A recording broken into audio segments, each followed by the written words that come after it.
Em nome do Pai, do Filho e do Espírito Santo. Amém. Hoje, meus irmãos e minhas irmãs, iremos meditar o Evangelho de Jesus Cristo, narrado segundo São Mateus, capítulo 22, versículos do 15 ao 21. Então, atentos, ouçamos com atenção a palavra do Senhor. Os fariseus saíram e fizeram um plano para apanhar Jesus em alguma palavra. Mandaram seus discípulos, junto com alguns partidários de Herodes, para perguntar: Mestre, sabemos que és verdadeiro e que ensinas o caminho de Deus segundo a verdade. Não te deixas influenciar por ninguém, pois não olhas a aparência das pessoas. Dize-nos o que pensas. É permitido ou não pagar imposto a César? Jesus percebeu-lhes a maldade e disse: Hipócritas, por que me armais uma cilada?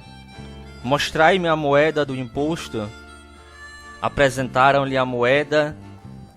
De quem é esta figura e a inscrição? Perguntou ele. De César, responderam. Ele então lhes disse: Devolvei, pois, a César o que é de César, e a Deus o que é de Deus. Palavra da salvação. Glória a vós, Senhor.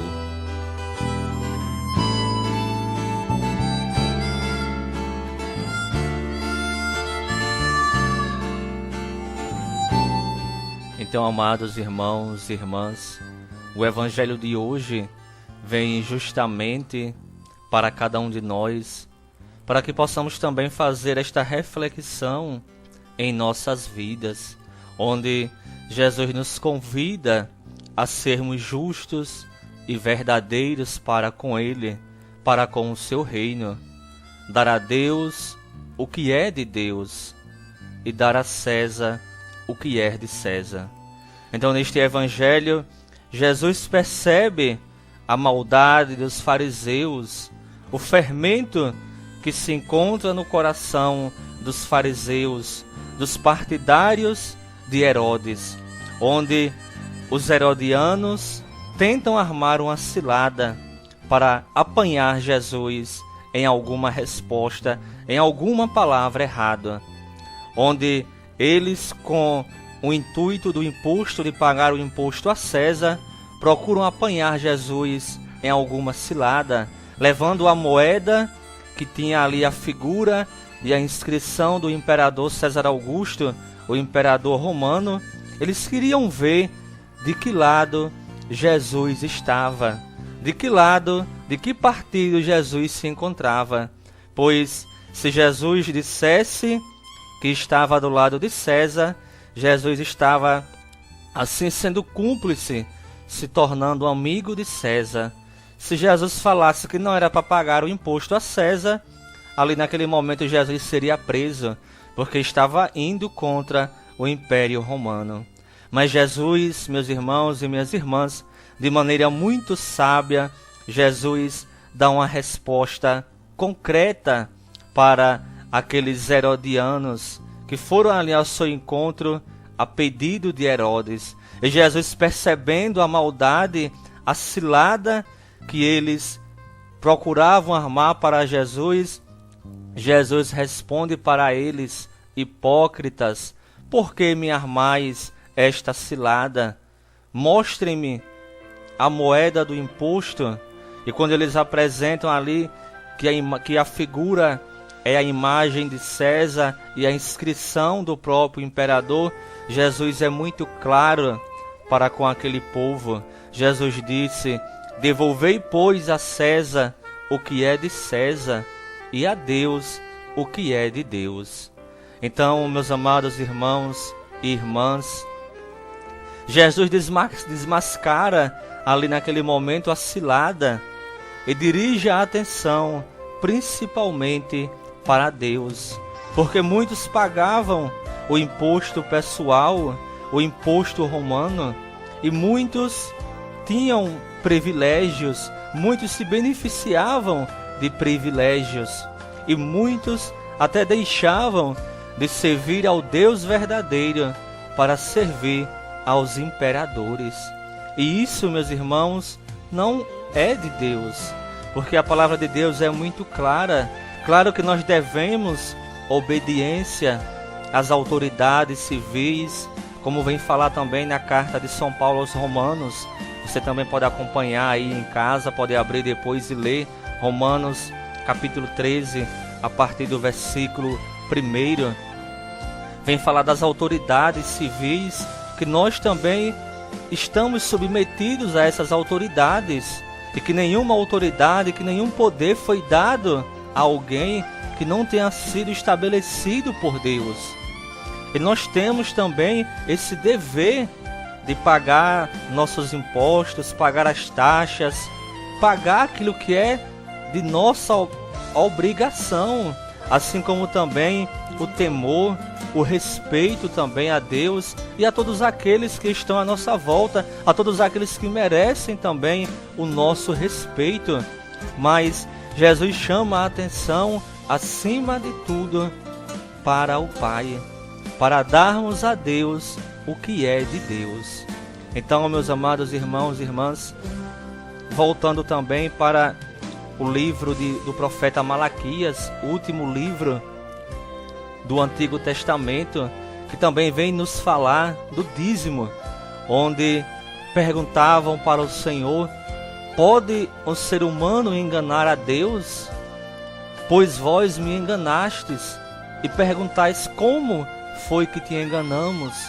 E o Senhor responde: vocês me enganam, vocês me roubam no dízimo e nas ofertas. E o Senhor fala ainda mais para cada um de nós: trazei ao tesouro do templo o dízimo integral, para que haja recursos na casa do meu Pai. Fazei comigo esta experiência, diz o Senhor dos Exércitos, e vamos ver se não abro as comportas do céu. Então vejam, meus irmãos e minhas irmãs, a promessa que o Senhor faz a cada um de nós, e o quanto é de suma importância nós também nos comprometermos com a casa de Deus, pagar também o nosso dízimo de maneira integral, porque o Senhor promete a cada um de nós abrir as comportas do céu. O Senhor pede que nós façamos essa experiência, que eu e você, meu irmão, minha irmã, façamos essa experiência de pagar o dízimo, de devolver uma parte daquilo que o Senhor nos concede, de devolvermos para Ele. Porque se o Senhor, meu irmão, minha irmã, não te desse saúde, não te desse um trabalho, nós não poderíamos sobreviver. De que nós iríamos nos alimentar? De que você iria sustentar a sua família? Então nós devemos também igualmente retribuir da mesma forma, retribuir também de forma integral, como o Senhor nos pede, dar a Deus o que é de Deus. É isso, meus amados irmãos e irmãs, que o Senhor também nos pede hoje, através do seu Evangelho, através da sua palavra, que nós possamos também sempre colocarmos Deus no devido lugar em nossa vida, no primeiro lugar que lhe é direito. Assim, ao contrário do que faziam os fariseus, os herodianos, que procuravam servir, os fariseus que procuravam servir aos imperadores, ao invés de servir ao Deus verdadeiro, ao invés de se colocarem ao serviço da autoridade suprema, da autoridade superior a todas as outras, que é Jesus Cristo. Então, meus irmãos e minhas irmãs, que nós possamos também, com a reflexão deste Evangelho de hoje, voltar o nosso coração para Deus, voltar realmente o nosso interior para o Senhor, e assim permitir dar livre acesso para que o Senhor venha ocupar em nossos corações, na nossa vida, o lugar que lhe é devido. o lugar que pertence somente a Ele. E que assim, meus amados irmãos e irmãs, possamos também pedir a graça ao Senhor para abrir o nosso coração para aquilo que é de Deus, para que o Senhor também neste dia possa realmente abrir o nosso coração, nos instruir a também partilharmos um pouco daquilo que Ele nos concede, assim como Ele nos exorta através da sua palavra em Malaquias capítulo 3, a partir do versículo 8, que nós possamos também abrir o nosso coração, pagar o nosso dízimo para a casa do Senhor. E você verá, meu irmão, minha irmã, as portas do céu, você verá as comportas do céu se abrirem na sua vida. Você verá quantas graças o Senhor derramará sobre a sua casa, sobre a sua família. Porque as palavras de Deus são palavras de vida eterna, não são palavras de homem, não são palavras que voltam atrás, mas são palavras de vida eterna. Louvado seja nosso Senhor Jesus Cristo, para sempre seja louvado. Fiquem todos com Deus e tenham todos um ótimo dia. Amém.